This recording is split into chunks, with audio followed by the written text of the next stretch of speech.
Lembrando, rapaziada, que suplementos de qualidade você encontra lá na Growth Suplementos. Não somente isso, também tem roupas, acessórios para treinos, enfim, tudo do mais alto nível você encontra lá. Não esquece de usar o cupom Carlos que ajuda muito. Muito obrigado. Fala, rapaziada, tranquilidade, Carlos Analista aqui. Pessoal, e aquela que era para ser a categoria, pelo menos na teoria, né, a mais simples aí de prever, acabou que já começou chocando todo mundo. Porque, vamos ser sinceros, né? O que esperávamos da 212? É simples, né, cara? A análise que a gente tinha. Como o Keone dominou em 2024 e o Shaun Clarida ficou no top 2 no último confronto com uma distância bem grande do Keone, vinha claramente também dando sinais, né, de que a progressão do físico dele deu uma estagnada. Dá até para dizer que ele estava mostrando ali sinais de regressão. Imaginávamos então a dominância indiscutível do Keone, né? O cara estava maior, finalmente chegou perto do limite de peso dele. Ele ganhou, se eu não me engano, aproximadamente 5 quilos aí de peso de palco. Então é um absurdo, né? Então assim, cara, o que esperávamos era isso, mas não aconteceu, tá? Primeiro, só pra gente acabar se situando aqui do que rolou no Prejudge e nas prévias. A primeira chamada começou com 6 caras: Carrot Barro, Coragem Opara, Shaun Clarida, Keone Pearson, Nihat Kaya e Lucas Garcia. Depois de um confronto ali bem longo, bem extensivo, os árbitros chamaram o segundo call-out, o terceiro call-out também, e aí voltou para o primeiro confronto, só que dessa vez mais exclusivo. Foram somente 4 atletas: Nihat Kaya, Keone Pearson, Shaun Clarida e Lucas Garcia. A primeira surpresa, falando primeiramente, tá, pessoal, do confronto entre o Keone e o Shaun. No final eu dou um resumo aí pra vocês do que aconteceu entre o Nihat Kaya e o Lucas Garcia, tá certo? Que são dois estreantes, né, mano? Os caras estavam, assim, absurdos, entendeu? Que estética que os dois têm, cara. Impressionante. Mas voltando aqui, a primeira surpresa, como eu falei pra vocês, foi no duplo bíceps de frente. O Keone Pearson, cara, ele tende a ofuscar muitos outros atletas nessa pose. E sabendo que o Shaun Clarida ele vinha demonstrando uma queda no volume das pernas dele, né? Pois lembrando, tá? Ele não tá ficando mais novo, o cara tem aproximadamente 43 anos de idade, então a tendência, né, é que ele perdesse mais volume agora nesse campeonato. Mas, cara, ele não foi exposto, tá? Definitivamente não aconteceu.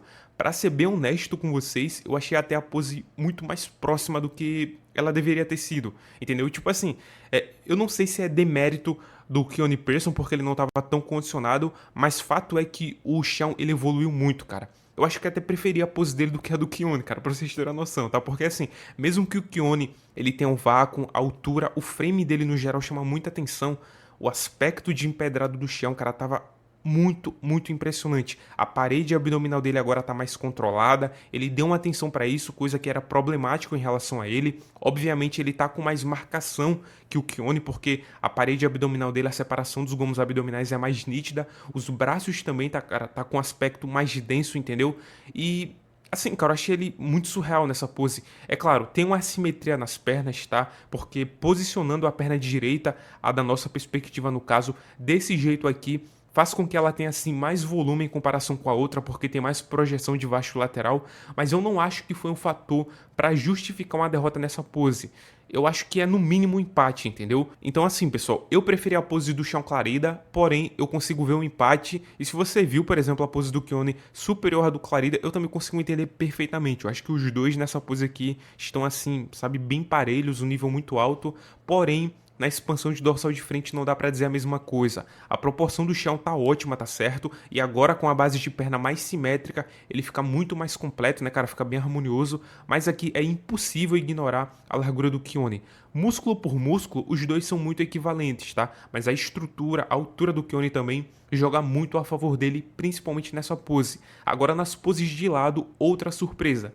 Eu sempre, cara, achei o peitoral de lado, assim, que a diferença dos dois era muito astronômica, entendeu? Tipo assim, o Keone, ele dominava muito o chão, principalmente porque o chão não controlava muito bem a linha de cintura. E como o peitoral dele sempre foi estreito, o balanço da pose ficava muito prejudicado. Agora, ainda apesar de ver o Keone definitivamente superior, pelo menos temos uma comparação mais justa. O Shaun, ele controlou um pouco melhor a linha de cintura dele, mas a diferença principal foi na execução da pose e no volume adicionado ali na perna, no ombro, no braço. E como ele tem claramente mais detalhes que o Keone aqui, deixando bem claro, tá, pessoal? Tô falando baseando-se nas imagens que temos. Então, eu sinto que a discrepância ela foi muito diminuída. É como se fosse dois caras realmente ali no mesmo nível nessa pose, entendeu? Só que ainda assim, o Keone ele tá melhor nessa pose, tá certo? O frame é maior, uma proporção muito mais agradável de peito, ombro, braço, apesar do chão ele ser mais detalhado nessas regiões. E cara, mesmo que a perna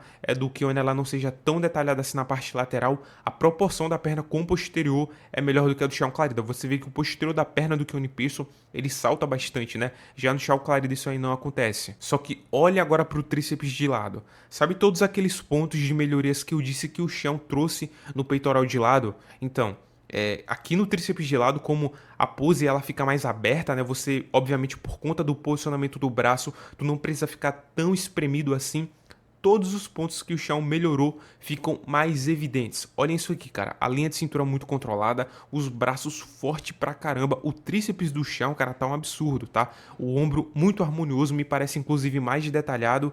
Então, assim, mesmo que eu sei que o Keone ele tá mais completo no geral, principalmente por conta da largura dos ombros em comparação com a cintura, ou seja, um V-taper melhor, e também por conta, claro, do posterior de perna, que aqui também nessa pose ele fica mais harmonioso, tá, com a parte frontal da perna, eu ainda preferi o Shawn. Pode ser loucura minha, cara, talvez, tá? Mas o aspecto do Shawn, cara, tá muito diferenciado nessa pose. Eu curti demais. Agora, passando para as poses de costas, temos um motivo principal do porquê o confronto ele foi muito parelho, tá? E aqui ficou um recado claro também para o Keone de que, apesar dele ser diferenciado pelo volume dele, e sim, isso é algo muito importante, né, para ele manter o título, o condicionamento, cara, é inegociável na 212. Mano, olha o aspecto do chão dos pés à cabeça. As costas do chão estão definitivamente melhores que a do Keone. Não é uma diferença quilométrica, tá? Até porque nos braços, nos ombros, trapézio, a largura é um confronto parelho, mas é o volume da parte baixa da dorsal que faz o chão ficar mais completo. E como o Keone ele tá meio aguado ali no glúteo, né? Você vê que parece que ele não trouxe a pele tão colada assim. A pose do chão ela deu uma sensação de ser mais harmoniosa como um todo em relação ao condicionamento, entendeu? Se o chão, cara, ele tivesse mais fibras aparentes ali no glúteo, isso aqui é mais uma questão genética, tá, pessoal? Seria aqui que definitivamente o Keone perderia o título dele, tá? Eu sinto que o chão ele só não venceu de maneira ainda mais clara essa pose por conta da ausência desses detalhes no glúteo e também porque, claro, né, o Keone ativa muito bem os adutores dele, tá certo? Já na expansão de costas é uma batalha de frame versus de detalhe, versus quase que espessura, entendeu? O Shawn ele é mais 3D ali no trapézio, no ombro, nos músculos escapulares também, mas o Keone ele é muito mais impressionante de largura de dorsal, cintura muito fina, né, cara, os adutores muito bem ativados. Eu vejo o Keone com vantagem. E aqui é curioso, né, porque tanto no duplo bíceps de frente quanto no duplo bíceps de costas, o Shawn ele faz bonito na disputa de frame, na disputa de largura com o Keone. Já nas poses de expansão, que ele deveria, né, pelo menos em tese, em teoria, fazer frente também, acaba que não acontece isso, né, cara? O Keone, ele consegue se mostrar com muito mais amplitude do que o Shawn Clarida. E já na última pose, pessoal, no mais musculoso, eu acho que o Keone, ele levou tranquilo, tá? Essa daqui foi a pose que eu acho que o Keone, ele mais se destacou pelo frame dele, porque ele conseguiu mostrar, né, cara, o volume dele, a largura, entendeu? Ficar nítido a diferença de tamanho que há entre os dois. E resumindo, pessoal, entre os dois eu ainda acho que tem jogo, tá? O Keone, ele saiu sim com a vantagem, mas nas finais, cara, se o Keone piorar e o Shawn ele melhorar ou pelo menos se manter, entendeu? Ele pode ganhar, tá? Isso claro, tá, pessoal? Se eles optarem, né, por não seguir aquela linha de raciocínio, né, de que para você vencer o campeão, você precisa ganhar de maneira indiscutível, sabe? Eu acho que se eles forem assim bem criteriosos, pô, é uma vantagem de 1 ponto, mas o Shawn merece, eu acho que ele ganha, tá? Mas cara, eu acho que o Keone fez o suficiente sim para se manter como campeão.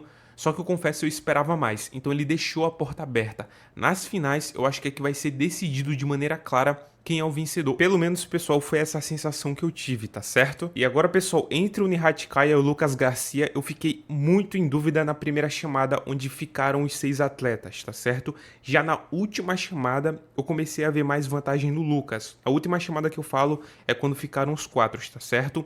O Nihatkaya ficou na ponta da esquerda e o Lucas Garcia na ponta da direita, aqui da nossa perspectiva.